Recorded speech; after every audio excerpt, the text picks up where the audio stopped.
Timnas Indonesia kembali mencatatkan hasil positif dalam lanjutan kualifikasi Piala Dunia 2026 putaran ketiga setelah mengalahkan Cina dengan skor tipis 1-0. Kemenangan ini terasa spesial bukan hanya karena pentingnya 3 poin, tapi juga karena munculnya duet baru yang mencuri perhatian, Oleh Romani dan Egy Maulana Fikri. Keduanya tampil sebagai starter dan langsung menunjukkan chemistry yang kuat, membuat lini serang Indonesia tampil lebih hidup dan dinamis. Pelatih Patrick Kluivert memberikan kesempatan kepada Egy Maulana Fikri untuk turun sejak awal, menyusul performa impresifnya bersama Dewa United di Liga 1 Indonesia. Sementara itu, Oleh Romani yang kini memperkuat Oxford United di Inggris juga dipercaya mengisi lini serang utama. Kombinasi keduanya yang sebelumnya belum pernah benar-benar diuji di level kompetitif ternyata menjadi kejutan menyenangkan bagi publik sepak bola tanah air. Sepanjang laga, Egy dan Romani kerap terlibat dalam kerjasama 1-2 yang berjalan begitu cair. Beberapa kali mereka sukses membongkar pertahanan Cina dengan pergerakan cepat dan cerdas. Keduanya tak hanya agresif dalam menyerang, tapi juga memiliki visi bermain yang selaras. Keakraban di atas lapangan inilah yang membuat sejumlah supporter menjuluki mereka sebagai duo lagi, gabungan nama dari Oleh dan Egy. Gol sematawayang dalam laga ini tercipta pada babak pertama melalui titik putih. Penalti diberikan kepada Indonesia setelah Ricky Kambuaya melakukan pergerakan berani menebus kotak penalti Cina sebelum akhirnya dijatuhkan oleh bek lawan. Wasit tanpa ragu menuju titik putih. Oleh Romani yang ditunjuk sebagai eksekutor menunaikan tugasnya dengan sempurna, mengirimkan bola ke sisi yang tak mampu dijangkau kiper Cina. Meski hanya mencetak 1 gol, dominasi Indonesia dalam menyerang terlihat jelas. Dan hal ini tak lepas dari peran besar duet Egy Romani. Keduanya saling melengkapi, Egy dengan kelincahan dan kreativitasnya, serta Romani dengan penyelesaian akhir yang tajam dan kepandaiannya mencari ruang. Duet ini memberikan warna baru dalam permainan Indonesia yang selama ini kerap menemui kebuntuan saat menghadapi tim-tim tangguh Asia. Kemenangan ini bukan hanya berarti 3 poin, tetapi juga sinyal bahwa timnas Indonesia sedang dalam fase menemukan komposisi terbaik. Supporter merasa puas melihat permainan yang cair, energik, dan penuh inisiatif. Banyak yang mulai optimis duo lagi bisa menjadi kunci penting dalam upaya Indonesia untuk lolos ke babak selanjutnya dan bersaing lebih kompetitif di Asia. Selain itu, performa Egy dan Romani menegaskan bahwa kombinasi pemain lokal yang sedang on fire dengan pemain abroad bisa menjadi senjata andalan. Egy membawa ciri khas permainan Indonesia yang lincah dan taktis, sementara Romani menghadirkan pengalaman dan mentalitas Eropa. Keduanya seolah menyatu dalam harmoni permainan yang menjanjikan masa depan cerah bagi Garuda. Lanjutan kualifikasi Piala Dunia 2026 ronde ketiga antara timnas Indonesia menghadapi Cina di Stadion Gelora Bung Karno berlangsung sangat menegangkan. Kedua tim tampil penuh determinasi sejak awal, saling jual beli serangan dan menampilkan permainan cepat dan atraktif. Ribuan supporter yang memadati stadion menjadi saksi duel panas antara dua negara yang tengah bersaing ketat untuk lolos ke babak berikutnya. Indonesia yang kali ini berindak sebagai tuan rumah menampilkan permainan menyerang sejak menit pertama.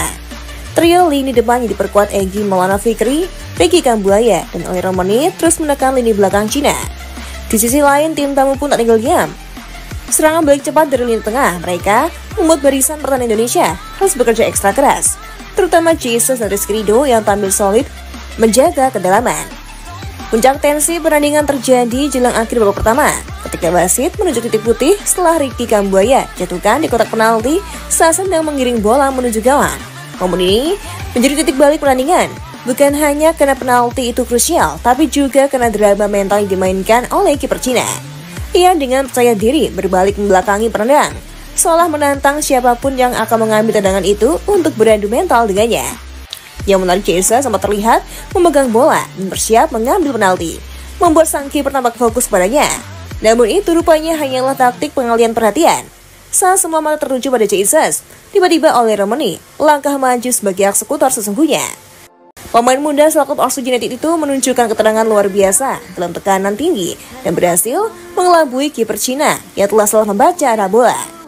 Tendangan penalti Oleh Romani ke arah kanan bawah gawang sukses menjebol jalan Cina dan membuat GBK bergemuruh. Para pemain timnas Indonesia langsung merayakan gol itu dengan penuh emosi, sementara sang kiper Cina terlihat kecewa. Seolah tak percaya, trik psikologisnya justru menjadi bumerang. Setelah 1-0, bertahan hingga peluit akhir dibunyikan, meskipun di babak kedua Cina sempat mengebut habis-habisan pertahanan Indonesia. Pelatih Patrick Kluivert pun mendapatkan sorotan atas strategi tekniknya, terutama saat merotasi pemain di lini tengah untuk menahan agresivitas Cina.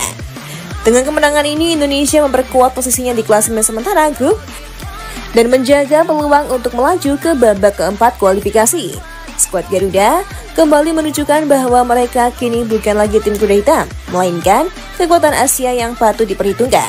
Supporter Indonesia pun berpesta di GBK malam ini, merayakan kemenangan penting yang membawa harapan besar menuju Piala Dunia 2026. Langsung viral di Eropa, koreo Gatot Kaca gegerkan dunia. Harmoni supporter Indonesia bikin pelatih Cina kalah mental. Suasana penuh euforia menyelimuti tanah air.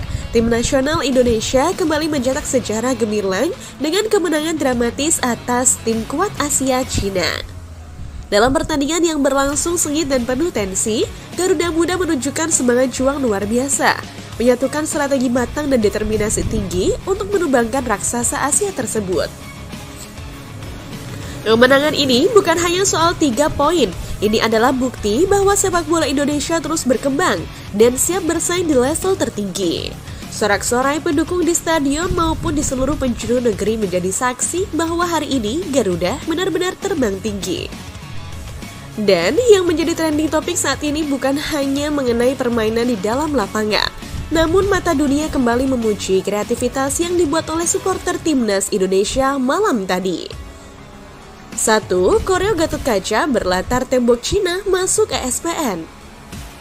Sebelum pertandingan dimulai, 2 basis supporter terbesar di Indonesia yakni La Grande Indonesia dan Ultras Garuda membentangkan koreo yang mengagumkan.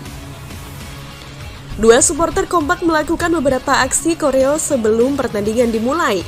Untuk La Grande Indonesia memulai koreo dengan menampilkan warna merah dan putih.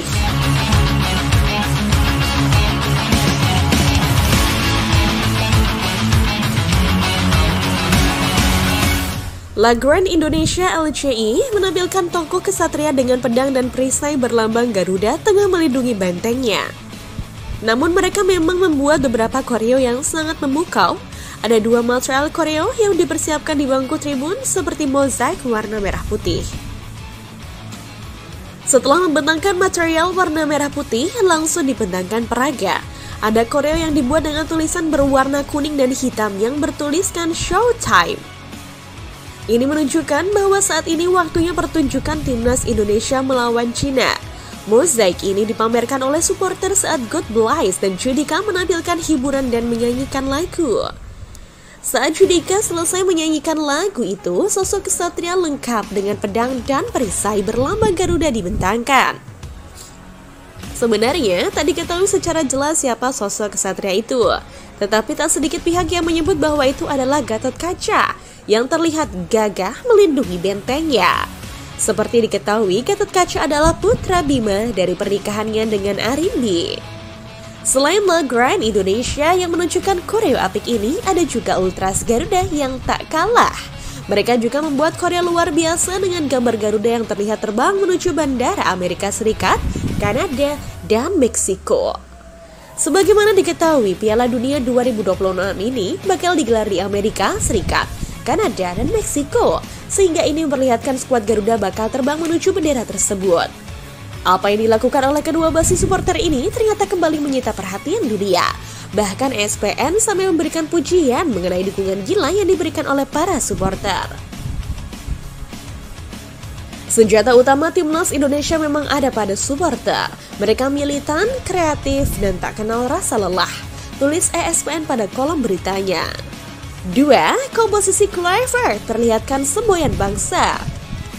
Memang tak ada yang menyangka sebelumnya pemain seperti Ricky Kambuaya, Beckham Putra, ataupun Egy Maulana Fikri mampu bersaing dengan para pemain diaspora yang ada. Bahkan Beckham Putra yang memiliki pesaing seperti Nathan ataupun beberapa nama yang sudah biasa masuk sebagai pengganti. Namun apa yang diperlihatkan Kluivert memang di luar dugaan. Beckham Putra, Egy, serta Kambuaya justru membuat harmoni permainan yang tak bisa ditebak sebelumnya. Ketiga pemain ini bahkan mampu memberikan kontribusi nyata di dalam organisasi permainan tim.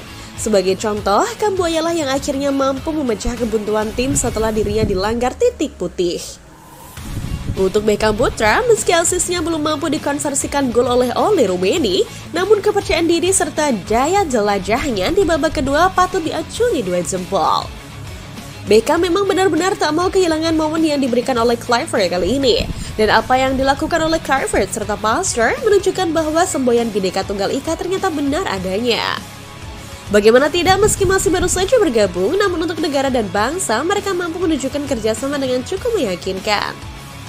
3. Branko Ivankovic jadi korban ketiga pelatih yang dipecat.